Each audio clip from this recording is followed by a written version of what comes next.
kehadiran Allah Subhanahu wa taala, di mana di siang hari yang cerah sedikit mendung kita bisa melaksanakan acara desiminasi modul 14 dari saudara kita, yaitu Ibu Mori Yanita SPD. Dalam hal ini Ibu Mori akan mempresentasikan modul 1.4. Sebelum acara kita buka, alangkah baiknya kita awali dengan membaca basmalah. Bismillahirrahmanirrahim.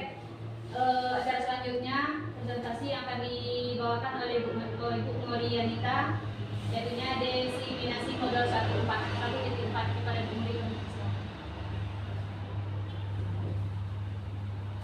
Assalamualaikum warahmatullahi wabarakatuh. Waalaikumsalam warahmatullahi wabarakatuh. Terima kasih kami ucapkan kepada Bapak dan Ibu yang telah meluangkan waktunya pada kesempatan siang hari ini dalam melihat atau mendengarkan presentasi dari tugas saya sebagai calon guru penggerak angkatan 8 yang di sini diminta untuk mempresentasikan modul 1.4 sebagai tugas aksi nyata yang nantinya akan saya unggah atau kirim di LMS dan di PNN. Di sini saya akan langsung saja masuk kepada presentasi, yaitu modul 1.4 tentang budaya positif. Selamat datang Bapak Ibu guru hebat. Mari kita belajar bersama, berkolaborasi, saling mendukung demi mewujudkan budaya positif di sekolah yang kita cintai ini. Pada modul 1.4 ini, di sini ada 7 materi yang akan kita bahas atau kita ketahui. Yang pertama, perubahan paradigma belajar. Yang kedua, disiplin positif. Yang ketiga, motivasi diri sendiri. Yang keempat, kebutuhan manusia. Yang kelima, posisi kontrol restitusi. Yang keenam, keyakinan kelas. Dan yang ketujuh, segitiga restitusi. Di mana nantinya pada 7 poin ini di sini akan dijelaskan pada presentasi siang ini. Yang pertama, kita akan bahas dengan pembelajaran dengan paradigma baru. Pembelajaran dengan paradigma baru dirancang berdasarkan prinsip pembelajaran yang terensial, sehingga setiap siswa sesuai dengan kebutuhan dari tahap perkembangan untuk mewujudkan profil pelajar Pancasila. Di sini kita sudah tahu apa itu profil pelajar Pancasila. Dalam profil pelajar Pancasila itu terdapat 6 poinnya. Yang pertama, beriman bertakwa kepada Tuhan Yang Maha Esa. Yang kedua, berkebinekaan global. Yang ketiga, mandiri. Yang keempat, bergotong royong. Yang kelima, bernalar kritis. Dan yang terakhir yaitu kreatif. Pada masing-masingnya ini kita sudah mengetahui bagaimana kita mengetahui dan akan mengembangkan kepada siswa kita nantinya. Kita lanjut masuk kepada disiplin positif. Apa itu arti disiplin? Disiplin adalah rasa kepatuhan terhadap aturan atau pengawasan dan pengendalian. Dan dapat juga diartikan, disiplin itu adalah upaya untuk memberikan suatu objek rasa nilai atau obsesi untuk mentaati peraturan.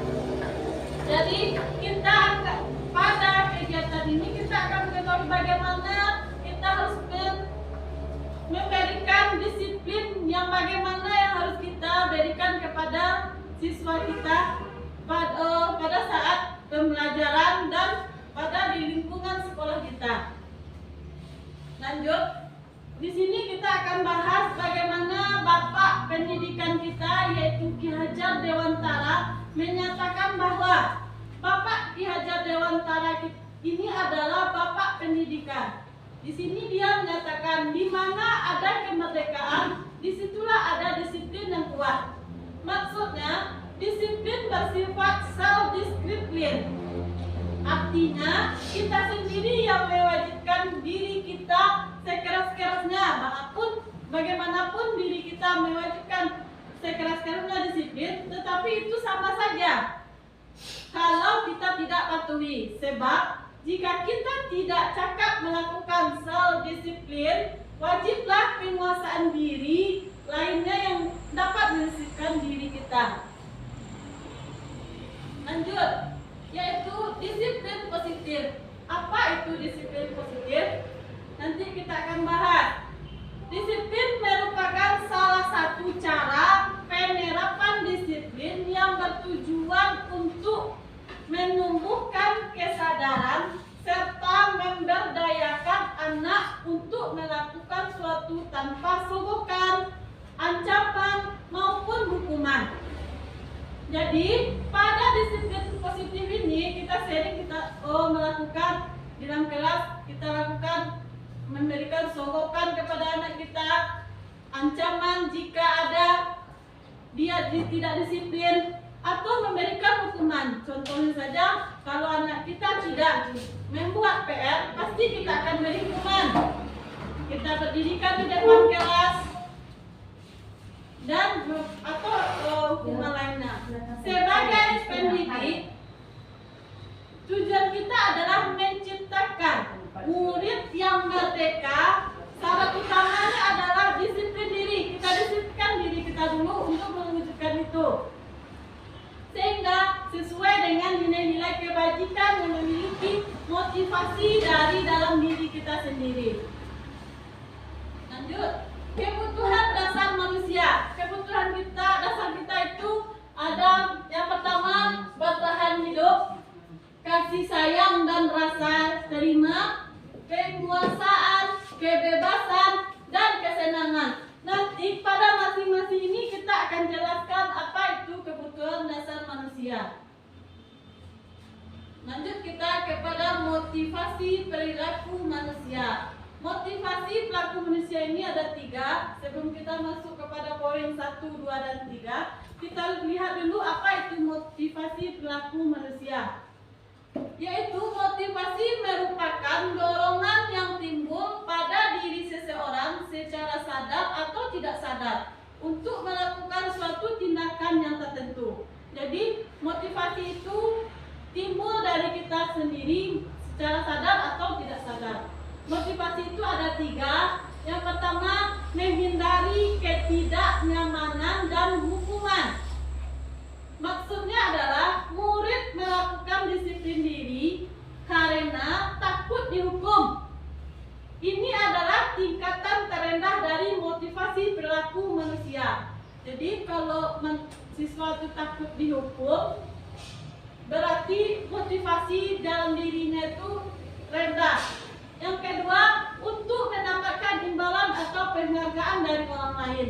Maksudnya adalah siswa melakukan disiplin diri karena ia menginginkan imbalan.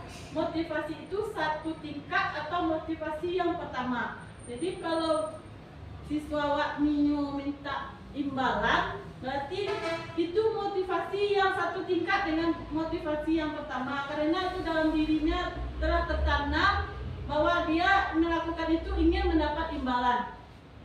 Yang ketiga, untuk menjadi orang yang merdeka. Mereka inginkan dan menghargai diri sendiri dengan nilai-nilai yang mereka percayai. Maksudnya, murid melakukan disiplin diri karena sadar akan nilai-nilai kebajikan. Ini adalah motivasi yang akan membuat seseorang memiliki disiplin positif. Jadi dari yang ketiga ini yang baik kita contoh adalah yang nomor 3, motivasi untuk menjadikan orang mereka inginkan dan menghargai diri sendiri dengan nilai-nilai yang mereka percayai. Lanjut kita konsep disiplin dengan identitas gagal. Berarti konsep disiplin dengan identitas gagal ini yang konsep disiplin yang tidak baik kita kita contoh. Yang pertama hukuman. Hukuman ini di sini dapat kita artikan itu hukuman itu menyakitkan. Yang kedua tidak nyaman. Yang ketiga murid takut. Yang keempat memaksa. Yang kelima murid menyembunyikan kesalahan. Pasti kita kalau siswa kita melakukan pelanggaran pasti kita sering melakukan hukuman. Yang kedua penghargaan. Penghargaan juga tidak efektif kita lakukan kepada siswa kita karena merusak hubungan. Yang ketiga mematikan kreativitas. Yang keempat menghukum dengan sistem ranking. Yang kelima merampas hak menghargai diri. Jadi hukuman dan penghargaan selama ini pasti kita sering lakukan. Sejak saya mengikuti kegiatan atau pelatihan atau pendidikan guru penggerak ini, banyak teman-teman yang memberikan disiplin hukuman dan penghargaan. Rupanya hukuman dan penghargaan ini tidak baik kita lakukan kepada siswa kita, karena hukuman dan penghargaan ini mempunyai efek yang tidak baik kepada siswa kita. Lanjut, disiplin dengan identitas sukses. Yang termasuk disiplin dengan identitas sukses ini adalah konsekuensi. Apa itu konsekuensi? Yang kedua restitusi. Konsekuensi ini adalah perjanjian atau sebuah bentuk perjanjian yang kita lakukan terhadap anak kita. Contoh yang termasuk konsekuensi itu yaitu penguatan jangka pendek. Yang kedua perlu monitoring lebih lanjut. Yang ketiga stimulus dan respon. Yang keempat murid mematuhi peraturan. Jadi konsekuensi ini bagus juga kita terapkan pada siswa kita. Yang keduanya restitusi. Restitusi ini akan membuat siswa kita bertanggung jawab untuk perilakuannya. Yang kedua fokus pada pemecahan masalah jangka panjang. Yang ketiga murid menghormati dirinya sendiri dan orang lain. Yang keempat teori kontrol dirinya teori kontrol maksudnya dirinya sendirilah yang mengontrol dirinya untuk berbuat. Yang kelima murid bersemangat memperbaiki kesalahannya. Jadi inilah disiplin dengan identitas sukses tersebut. Yang selanjutnya itu pendekatan restitusi. Sebelum kita masuk kepada ciri-ciri restitusi, kita tahu dulu apa itu restitusi.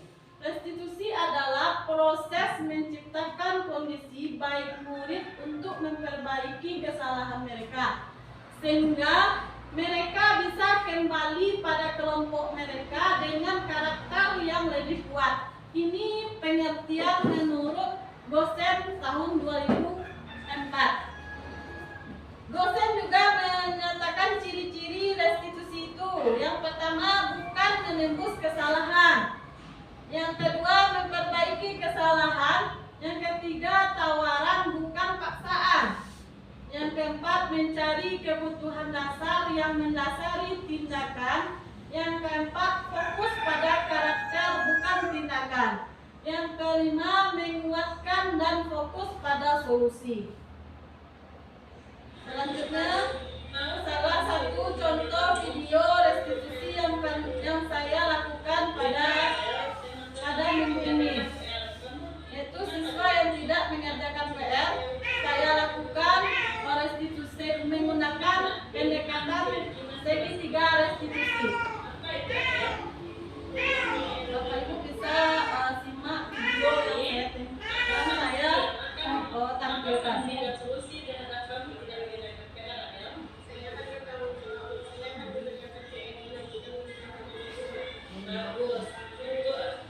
Kali ini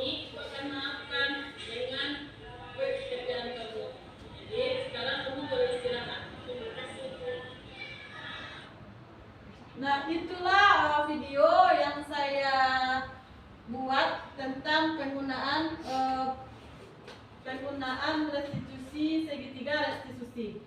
Di situ kita dapat membedakan apa itu perbedaan hukuman, konsekuensi, dan restitusi.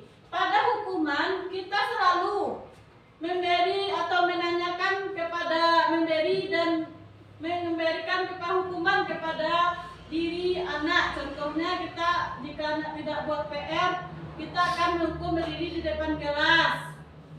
Guru juga meragakan dan guru juga menjadi takut. Yang kedua, konsekuensi.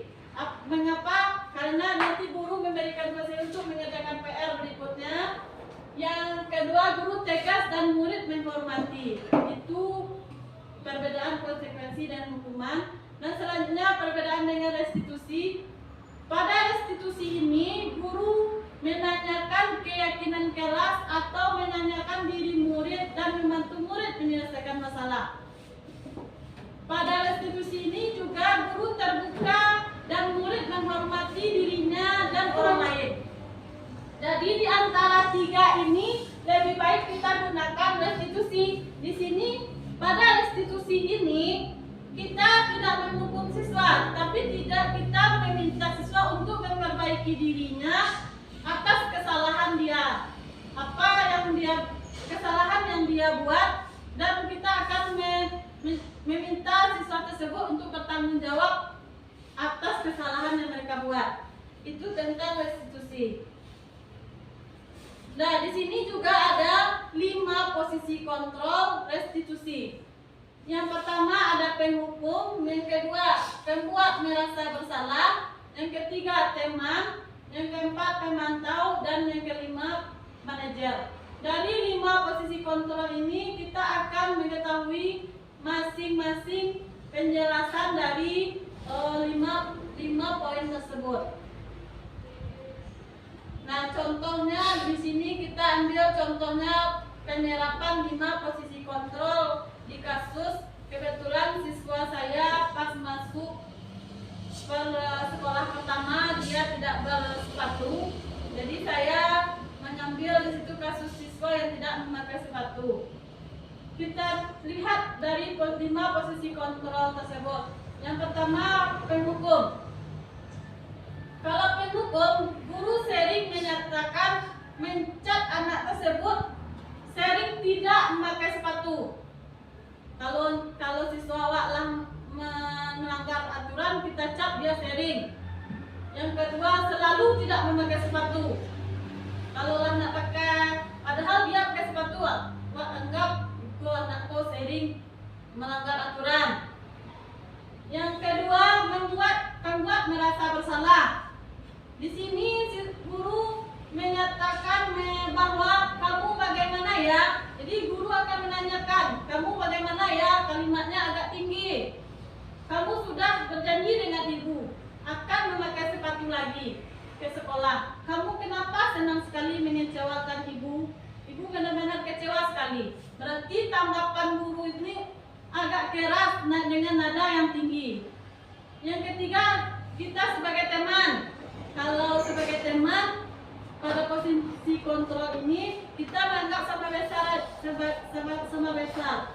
Contohnya dengan kalimat ini, ya sudah, kali ini tidak apa-apa, sana duduk. Pasti awak kalau sebagai teman. Yang keempat, pemantau. Kalau pemantau awak akan tanya kepada anak tuh, peraturannya apa ke sekolah? Pasti kita tanya. Yang kedua, apa yang telah kamu lakukan? Yang ketiga, sanksi atau konsekuensinya apa? Jadi itu yang kita minta kepada anak dengan kata-kata, dengan kalimat yang kita gunakan. Yang kelima adalah manajer. Pada posisi kontrol yang kelima ini adalah ini yang paling baik kita lakukan. Kita hanya jika ada anak yang bersalah, kita akan menanyakan dengan baik. Kita akan mencari solusi bersama anak atas peraturan yang dilanggar. Contohnya apakah kamu mengetahui kesalahan kamu? Berarti kita terlebih dahulu menanyakan kepada anak, tidak mencat anak langsung. Yang kedua, bagaimana kamu akan memperbaiki masalahmu? Jadi di sini kita menanyakan anak apa solusi dan tanggung jawabnya terhadap pelanggaran yang dia lakukan. Nah, kita lanjut keyakinan kelas. Keyakinan kelas, mungkin mengapa keyakinan kelas, mengapa tidak peraturan kelas? Bapak Ibu, kalau bisa saya bertanya, mengapa tidak peraturan kelas saja dibuat, atau mengapa kita menggunakan kata keyakinan kelas? Dari Kalau peraturan, kalau dilanggar itu ada hukumannya. Ya, sementara ada hukuman. bisa juga. Yang lain, Pak Ibu, mengapa keyakinan kelas, mengapa tidak peraturan Kalau kelas? keyakinan itu bisa dari dalam dirinya. Bisa. Kalau peraturan, Kalau peraturan itu secara masuk. Kalau peraturan ya, kalau dilarang tuh otomatis ada hukuman. Jadi kalau Masuk lagi ya. keyakinan kelas itu dibuat satu perjanjian di lokal. Kalau sebagai siapa yang melanggar, apa sanksinya? Misalnya dengan denda, misalnya 20 namanya itu. Kalau keyakinan kelas sesuai dengan persetujuan siswa lokal. ya, Nantinya. bisa. Kalau ini mengatakan kemarin juga ada ditanya oleh PP, mengapa keyakinan kelas, mengapa tidak peraturan kelas? Kalau kami, Bapak Ibu terima kasih telah memberikan jawaban, semuanya betul. Tapi kalau kami patam, lagi penguatan oleh PP, keyakinan kelas tuh katanya nak, awak kan menerima Bu, keyakinan kelas tuh awak yang menimbulkan seorang. Misalnya di kelas minta siswa datang ke depan, dia menciptakan sendiri, dia tempel di depan. Kalau peraturan kelas itu tuh peraturan itu lahado, jadi ini tinggal menjalani. Sama awal hubungan dengan peraturan sekolah, kita kan hanya menjalankan lagi, tidak membuat. Tapi kalau keyakinan kelas kita dari diri kita sendiri. Sebenarnya apa yang Bapak Ibu ucapkan tadi sudah betul, tapi kalau disampaikan lo kan itu yang dapat dari WA-nya. Kalau kesepakatan kelas bagaimana Bu? Keyak- Berbeda dengan keyakinan kelas. Kesepakatan kelas sama dengan keyakinan Bu. Sama. Iya sama. Kalau kan kesepakatan awak cak sambut Dari keyakinan. anak. Diminta dari anak. Yo dari anak. Yang melakukan Tidak ada dari sekolah. Iya. Itu kalau istilahnya kalau keyakinan kelas kau membusuk dari bumi gitu kan Bu. Kalau yang peraturan kau Turun dari Turun dari di bawah.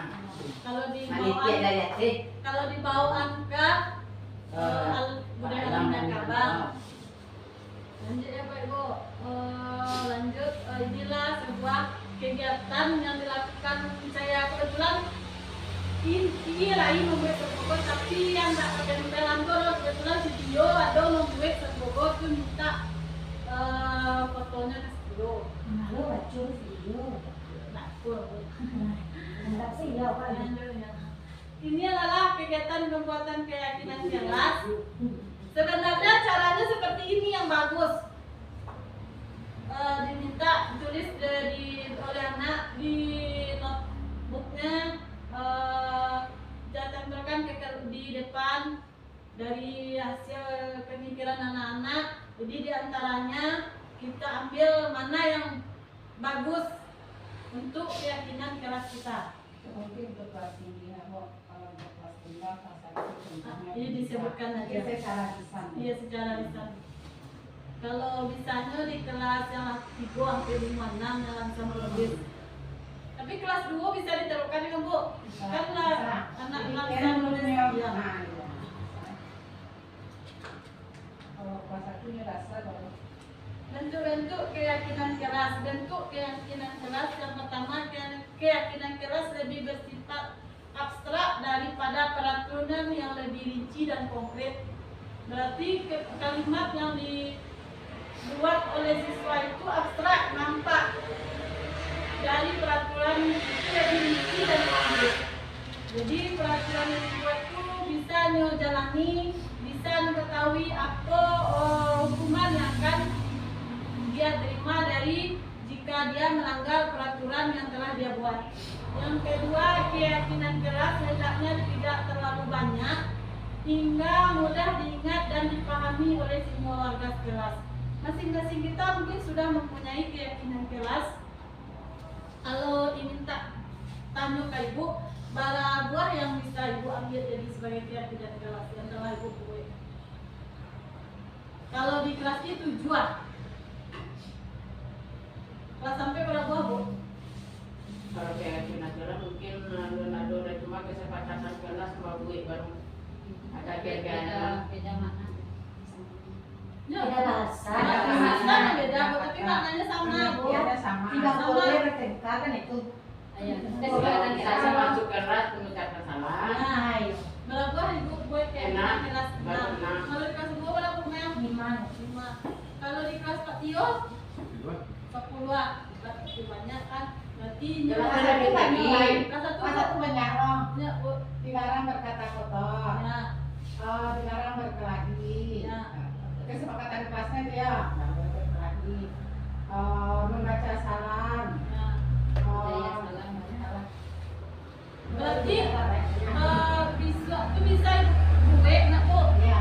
Bisa tempelkan di dinding kelas Ya. supaya Lalu. tujuannya nak lupa bisa diingat anak. Ya. Tujuannya apa yang lakukan itu bisa laksanakan. Kalau di Bu Dewi berapa? Keyakinan kelas ibu. Menado kotor. Ibu coba lah, Bu. Dikikir Gambarannya. Gambarannya ada barang 7. 7, Bu. Jadi diminta nak, Bu. Membudayakan ucapan salam, Senyum salam sapa. minta maaf, Ya, Bu. minta tolong, gitu kan. Itu tidak boleh mengeluarkan kata-kata yang kurang sopan, gitu kan. Itu cuma ibu itu deh. Jadi diminta aku sebaiknya ini kan biasanya awak kan tidak pernah aku sejak awak mengetahui sejak awak IKM pun aku lah ada keyakinan jelas. Jadi diminta aku bisa kok dibuat ditempel. Nah, terima kasih Bu Mari telah mengingatkan. Yang ketiga semua warga kelas hendaknya berkolaborasi dalam membuat keyakinan kelas lewat kegiatan curah pendapat. Berarti kalau yang satu pokok pasti awak lakukan, Bu. Di awal awak masih MPLS memperkenalkan lingkungan sekolah. Yang keempat, keyakinan kelas senantiasa dibuat dalam bentuk positif. Bentuk positif ini, Bu, kita tidak menggunakan kata tidak. Bisa tidak boleh. Tidak boleh misalnya ya Bu Mai. Jadi patanggo ikan tidak lo tahu nak lo baru lo belajar kalimat menggunakan bentuk positif. Ini di situ tidak boleh menggunakan kata tidak. Jadi Tidak boleh kata kotor. Nah, Satunya. itu ini Tidak misalnya tidak boleh, kan? contohnya, Bu, tidak biar dikatakan Bu Mai tadi tidak boleh berkata kotor. Kalau tidak itu bukan bentuk positif. Kita gunakan membiasakan berkata lemah lembut, Nah, kayak itu. langsung sekali Iya. positif. Yang positifnya. ya positifnya tidak. Jadi kata tidak digunakan. Bicara sopan, Nggak bisa merubah keyakinan kelas tadi. Kebetulan yang didapat Patan, Bu, waktu Loka Karya 2 kebetulan kami berbimbingan dengan BP pada modul 1.4 ini. Yang kelima, keyakinan kelas sesuatu yang dapat diterapkan di lingkungan tersebut. Jadi keyakinan kelas itu sesuaikan dengan lingkungan sekolah awak. Besarnya lingkungan sekolah, kecilnya lingkungan kelas. Yang keenam, bersedia meninjau kembali keyakinan kelas dari waktu ke waktu. Jadi dari waktu terlaksana tidaknya, tinjau lagi ya, ada anak yang melanggar, apakah bisa mematuhi semua keyakinan kelas awak. Jadi tinjau dan keyakinan kelas itu dari waktu ke waktu. Sampai refleksi. Ya, inilah prosedur pembentukan keyakinan kelas. Di sini kita tadi udah mungkin minta atau pendapat ke Ibu cara membuat keyakinan kelas itu yang pertama mempersilahkan warga kelas atau murid untuk membuat pendapat tentang peraturan yang perlu disepakati di kelas. Itu caranya yang pertama. Lawak lihat lo tadi caranya di foto yang mau dilakukan di kelas masing-masing Bapak Ibu. Yang kedua, mencatat semua masukan-masukan pada murid di kertas atau papan tulis agar semua murid dapat melihat hasil surat pendapatnya. Jadi, makanya diminta kampo tadi supaya semua siswa dapat melihat apa yang dibuatnya di kawan-kawannya. Jadi, bertukar pendapatnya. Yang ketiga, susunlah keyakinan kelas sesuai prosedur pembentukan keyakinan kelas.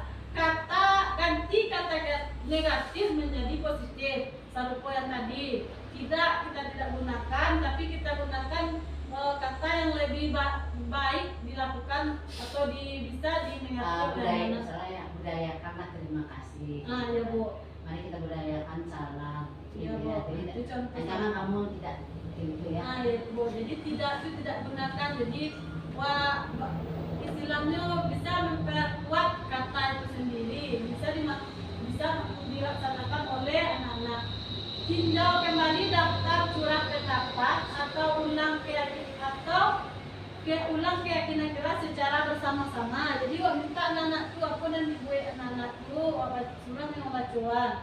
Yang selanjutnya setelah keyakinan kelas dibuat, maka semua warga kelas meninjau dan menyetujui.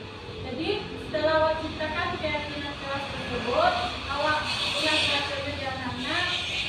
Jadi anak siswa waktu bisa anaknya menyetujui yang telah dibuat mereka. Yang selanjutnya keyakinan kelas bisa diletakkan di dinding kelas.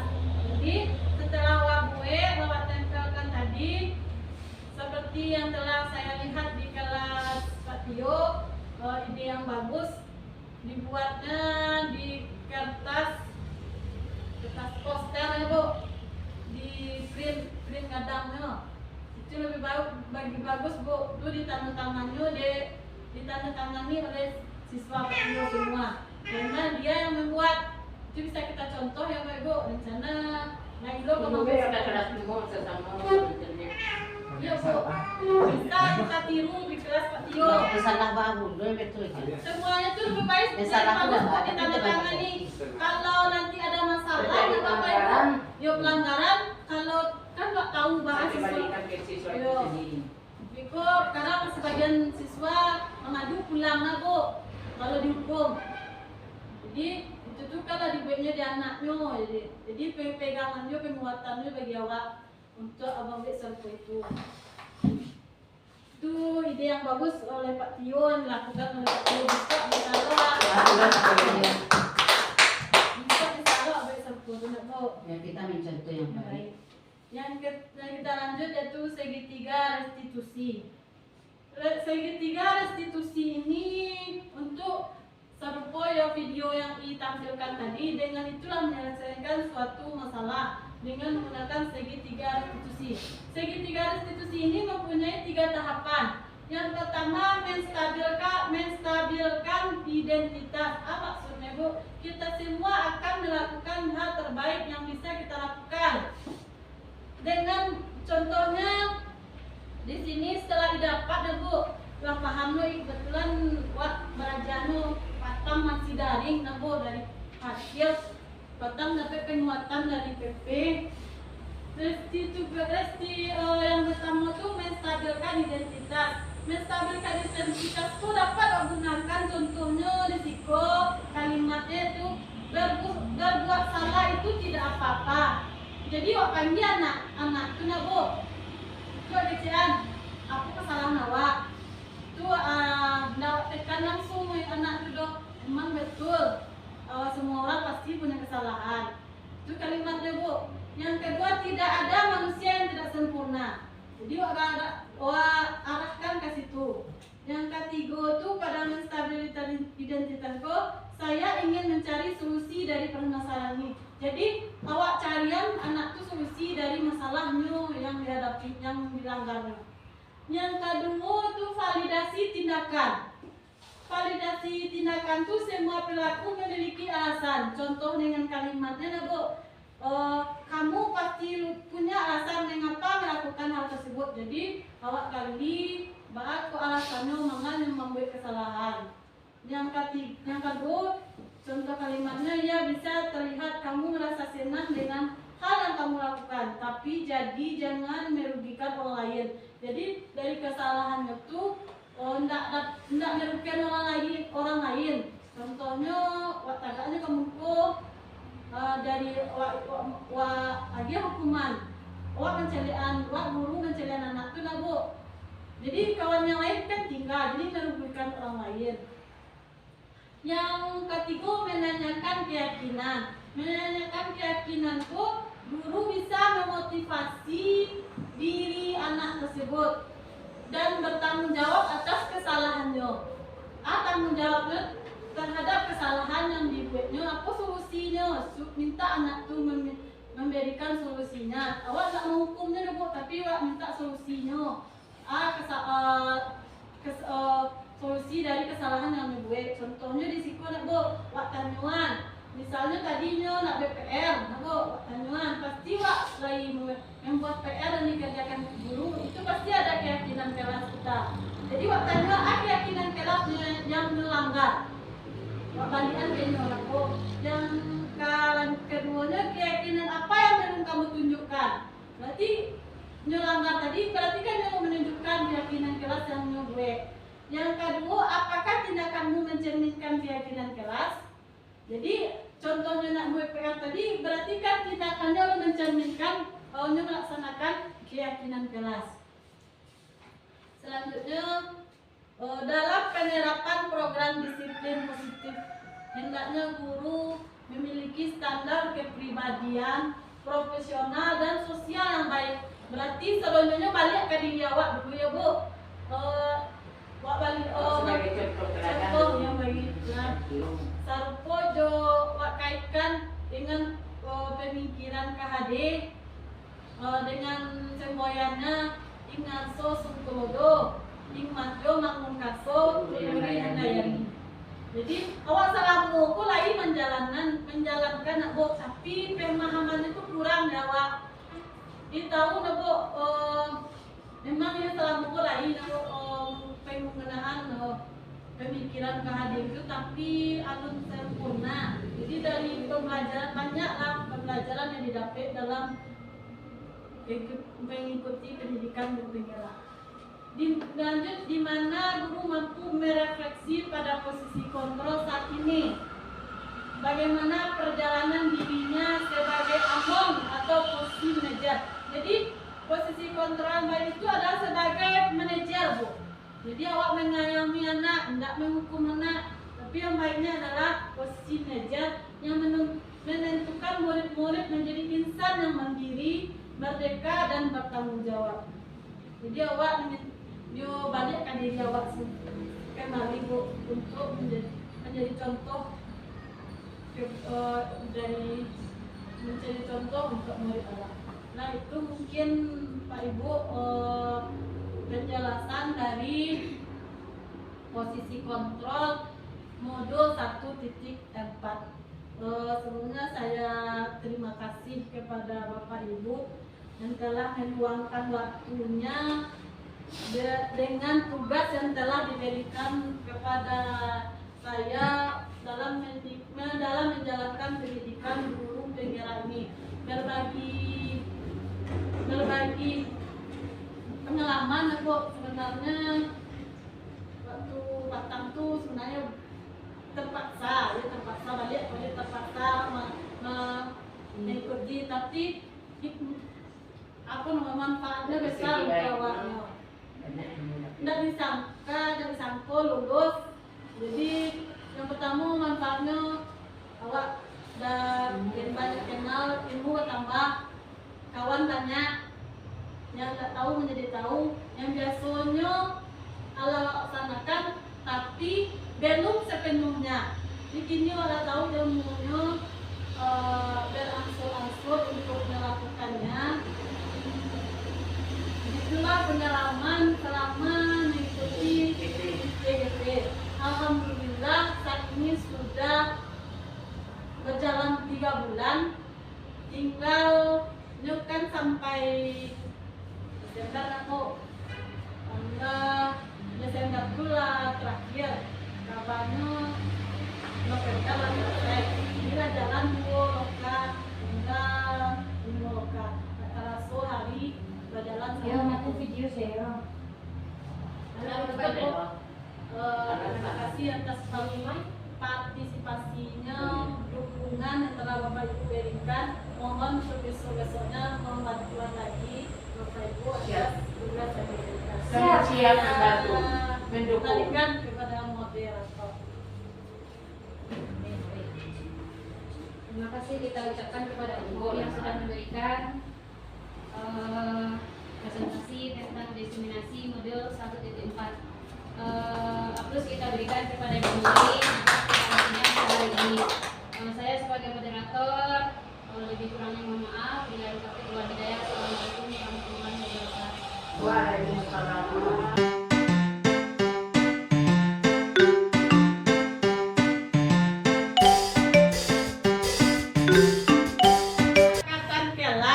Kesepakatan kelas itu apa gunanya? Untuk kita membuat kesepakatan kelas itu untuk kita patuhi. Soalnya peraturan itu atau kesepakatan kelas itu berasal dari kita.